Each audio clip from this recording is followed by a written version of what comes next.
Hey everyone, welcome to Lizzie's Little Library and the Newbery Project. Today's book is the 1982 winner called A Visit to William Blake's Inn, Poems for Innocent and Experienced Travelers by Nancy Willard. Illustrated by Alice and Martin Provenson. And when I was doing the reviews, I actually skipped right over this one. So that is not a good sign. It was completely unmemorable in any way. I generally put together a script for the Newbery Award reviews, and I did not for this one. I really had nothing to say as I was reading it. Really nothing jumped out at me, so that's not a good sign. So this is a series of poetry. I will read the inside. It's the first page, which in other editions would be the back cover. So it starts with the famous line, "Tiger, tiger, burning bright in the forests of the night. What immortal hand or eye could frame thy fearful symmetry?" I'm not sure if I'm supposed to pronounce that symmetry. I'm not sure. I don't really like poetry, so there's that. It's already limiting my potential enjoyment of it. So the rest of the description. The author of these much quoted lines is William Blake, who painted and wrote his marvelous books nearly 200 years ago. Inspired by Blake's work, Nancy Willard has written a book of magical poems about life at an imaginary inn, run by none other than William Blake himself. The inn is staffed by two mighty dragons that brew and bake, two angels that wash and shake the feather beds, and a rabbit who shows visitors to their room. Among the remarkable guests are the man in the marmalade hat, the king of cats, who writes his wife to not grow fat like a common kitchen cat, and two sunflowers who demand a room with a view. The flawlessly crafted illustrations by Alice and Martin Provenson reflect their deep love for William Blake and the London in which he lived. Together, text and illustrations combine to create a once-in-a-lifetime book that will be cherished by readers of all ages. And I don't really agree with that assessment. This book is completely forgettable to me. The most memorable part, honestly, was just a note that was written from the person who bought it to the recipient. She wrote, "Dear Susan," and she writes like a fourth grade teacher. "Dear Susan, I purchased a copy of this for each of us today in memory of Mother, who would be celebrating her 80th birthday right now, were she alive. She introduced me to William Blake and probably instilled in both of us our love for literature and beauty. I'm sure both of her daughters would make her very proud. Love, Deanna." And I like that better than any part of this book. It's not good. And I know that's just preference, but I'll read the first couple lines of the first poem. It says, "This inn belongs to William Blake, and many are the beasts he's tamed, and many are the stars he's named, and many those who stop and take their joyful rest with William Blake.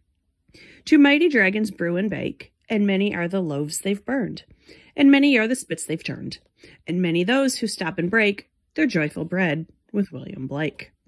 Two patient angels wash and shake his feather beds, and far away snow falls like feathers, that's the day.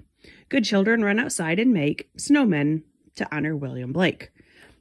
And it goes on from there. And one thing I will say is a lot of the poems have different formats. So the first, we have the five line different rhyming patterns, and then one is like a 7-line stanza type, and then 3 sets of 2 lines. Excuse me. And so, there are different poetry formats, so that's good. But, I don't know. I don't get the obsession with William Blake. And I don't feel that this book has in any way introduced his significance, or why should we care about him. If the Newbery was going to award a book for poetry, I think they should have given it to Shel Silverstein. Either Where the Sidewalk Ends, of course, that's, I think, everyone's go-to for his writings, or what was the other one? A Light in the Attic. That was also good. Yes, the drawings were more of line drawings, but at least some of those poems were memorable. I have copies of both, and all these years later, there are still some of those poems that I can recite from memory. So at least those are funny and memorable. This one just, it didn't make a lot of sense to me. I wasn't particularly impressed with the drawings. They were fine. I have students who can draw equally well. I mean, there's nothing to really show any great drawing skill. And some of these people are downright creepy looking in these pictures. Ultimately, my final complaint is, and it is preference, but I have a really big problem when the same book is considered for both the Newbery and the Caldecott. Yes, Newbery is for children, but it's really established a reputation for being chapter books.